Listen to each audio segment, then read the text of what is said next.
आदाब नाजरीन, मैं हूं त्रिदीप रमन।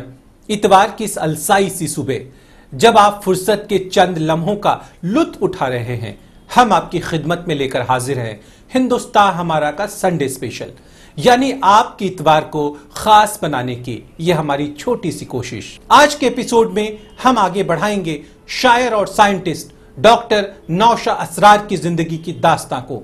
अवाम में हम दिखाएंगे स्ट्रीट परफॉर्मर इसामुद्दीन को। आदाब नाजरीन, मैं साइमा खान एक बार फिर से हाजिर हूँ एक नायाब टीवी शो हिंदुस्तान हमारा लेकर, जो कौम की आवाज को एक नई बुलंदी देता है। आज हम अवाम में पेश कर रहे हैं अपनी जादूगरी और फनकारी का दुनिया भर में लोहा मनवा चुके इसामुद्दीन को।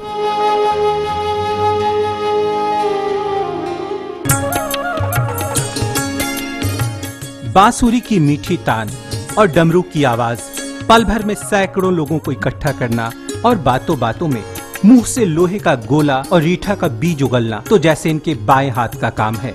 कभी कपड़े पर चावल के मुरमुरे तैयार कर देना तो कभी आंखों के सामने से कोई सामान गायब कर देना, मानो ये चुटकी बजाते कर देते हैं। जी हाँ, हम बात कर रहे हैं स्ट्रीट परफॉर्मर इसामुद्दीन की, जिन्होंने 7 समंदर पार भी अपने इस हुनर का लोहा मनवाया है। दुबई मेरा फर्स्ट होता, फिर फ्रांस में मोंपेलिये और पूरा Dijon, Salon, Toulouse, Paris, north and east. बचपन में इसामुद्दीन की तमन्ना एक पायलट बनकर आसमां की बुलंदियों को छूने की थी, लेकिन गरीबी और मुफलिसी की वजह से यह हो न पाया। कुछ परिवार और बिरादरी की रिवायत का वास्ता तो कुछ इनकी किस्मत, जिसने इन्हें आज भी इस जिंदगी के मोड़ पर लाकर खड़ा कर दिया है। जिंदगी से लड़ते भिड़ते इसामुद्दीन के लिए एक दिन ऐसा भी आया जब ये हाथ में डमरू, बांसुरी और कंधे पर झोला लटकाकर एक अनजाने से सफर की ओर। पढ़ के मेरे को जहाज उड़ाना, मेरे को पायलट बनना है। 7th क्लास छोड़ने के बाद कुछ नहीं था, मैं ड्रामा, प्ले और ये सब उसमें जाना चाहता था। और स्ट्रीट परफॉर्मेंस करते करते यहाँ पे जो ये स्लम है वो फेमस हुआ, क्योंकि यहाँ पे सब स्ट्रीट परफॉर्मर्स हैं। मदारी बिरादरी से ताल्लुकात होने के नाते बचपन में कई बार इनको शर्मिंदा भी होना पड़ा। बचपन का वो हर लम्हा उन्हें बखूबी याद है, जब इन्हें मदारी कहकर लोगों ने न जाने कितने उल्हाने दिए।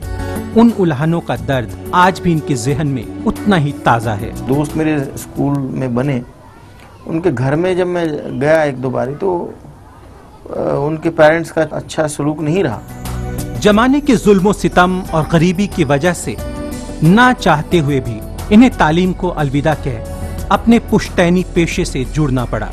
इनके उस्ताद खुद इनके वालिद थे, जिनके साथ बचपन में ये शहर दर शहर घूमा करते थे, और यहीं से इन्हें जादूगरी की बारीकियां समझ में आई, जो बाद में इनकी जिंदगी का जरिया बन गई। मुल्क में पहली बार इन्हें कश्मीर और फॉरेन कंट्री में पहली बार दुबई में अपना हुनर दिखाने का मौका मिला।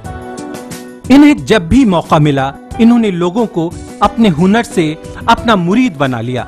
यही वजह रही कि इनके फन से खुश होकर एक विदेशी लेखक ने अपनी किताब में इनको जगह दी। इनके हुनर का झंडा कुछ इस कदर लहराया कि बैरूनी मामालिक मुल्कों में इन्हें बुलावे आने लगे और फीस के तौर पर हजारों डॉलर की पेशकश होने लगी। देखते देखते इनके फन को मानो पंख लग गए और मुल्कों की दूरियां सिमटने लगी। कदरदानों की तादाद में इजाफा होने लगा।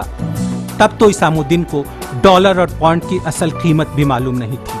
आज भी दुबई से अलहदा 10 से ज्यादा मुल्कों में अपना परफॉर्मेंस दे चुके हैं, लेकिन आज भी उन्हें इस बात का मलाल है कि उनकी फन की वो कदर नहीं हुई जिनके वे हकदार थे। मैं तो स्ट्रीट परफॉर्मर हूँ, जो मॉडर्न स्टेज म्यूजिशियन है वो भी सोसाइटी में फिगर नहीं। जैसे कोई कहता है, अच्छा मेरे घर के पास डॉक्टर रहते हैं जो 40s में अपोलो में है, कोई ये नहीं कहता खुशी के साथ कि नहीं I live next to the magician. Isamuddin ने अपने पेशे से अपने बच्चों को दूर रखा है। वे नहीं चाहते कि उनके बच्चे इस फनकारी की फील्ड में आए। उन्हें इस फन का फ्यूचर इतना बेहतर नहीं लगता। यही वजह है कि वो अपने बच्चों की तालीम पर पूरा ध्यान दे रहे हैं और चाहते हैं कि उनके बच्चे पढ़ लिख कर एक बेहतर इंसान बने। दीनी तालीम की अहमियत से वे वाकिफ हैं, पर वे मदरसों की तालीम का कोई मुस्तकबिल नहीं देखते। यहाँ के मदरसों में मैंने भेजा बच्चों को, बच्चे 1 महीना था वहाँ पे, फिर फ़ोन आया बच्चे का। मैं पहले तो बड़े शौक से गया, लेकिन बच्चे 1 ही महीने में वापस आया।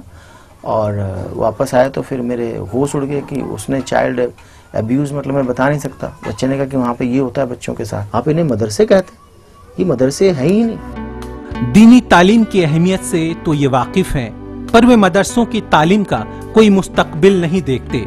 इनकी बिरादरी में तालीम को बुरा समझा जाता है। तालीम इस समाज की बुनियादी उसूलों के खिलाफ है।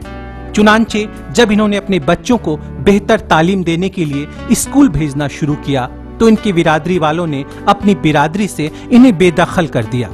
जात से बाहर कर देना, क्योंकि बच्चों को पढ़ाना लिखाना वो मैंने शुरू किया। तो जो ट्राइबल, ये ट्राइब के खिलाफ है। बड़ी बेटी है वो 2nd ईयर जामिया में, यूनिवर्सिटी में है। छोटी वाली 11th में है, बेटा 11th में है, वो कॉमर्स कर रहे हैं। और उनके बाद जो छोटे वो भी सब स्कूल में जा रहे हैं। इन्हें अपने बड़े परिवार को लेकर भी खासी उलझन है। वे इस हकीकत को कबूल करते हैं कि फैमिली प्लानिंग की जानकारी नहीं होने की वजह से उनके परिवार का दायरा इतना बड़ा हो गया। वे खुलकर कहते हैं कि हिंदुस्तान के हर घर में फैमिली प्लानिंग अमल में लाई जानी चाहिए। जब पहली ये बेटी हुई, दूसरी हुई, तो उन्होंने कहा कि क्या यार 2 बच्चियां हो गई, अब आप फैमिली प्लानिंग करो।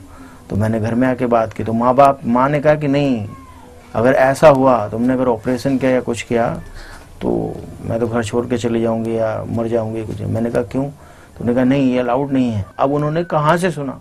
Try to understand. मेरे पेरेंट्स वो कह रहे हैं कि धर्म में नहीं है, मतलब उनकी लर्निंग कहाँ से हुई है, ये सवाल का मसला है। जब ये पहली बार दुबई गए थे, उस वक्त का एक वाकया आज भी इनके लबों पर मुस्कान ले आता है। मेरा टूर फिक्स हुआ और पता चला कि दुबई जाना है, तो सबसे पहले तो यही खुशी थी कि एकदम उड़ने लगी थी कि दुबई। और फिर कभी कभी फ्लाइट, मतलब जैसे कहते हैं ना कि पाँव जमीन पे नहीं, ये आलम हो गया था। और फिर कुछ दिन बाद जब टिकट मिला तो आप यकीन करेंगे, हम पूरी फैमिली उठ के कभी कभी रात को 2 बजे उठ के उस टिकट को देखते थे कि हवाई जहाज की टिकट है। और उसमें फिर पूरी टिकट थी, हवाई जहाज की इतनी बड़ी किताब है और लंबी टिकट मिलती थी। इसामुद्दीन को इस बात का बखूबी इल्म है कि वे कोई जादूगर नहीं है। ये तो हाथों का हुनर है जो लोगों को उनका दीवाना बना देता है, और यही हुनर आज उनकी रोजी रोटी का जरिया बन गया है।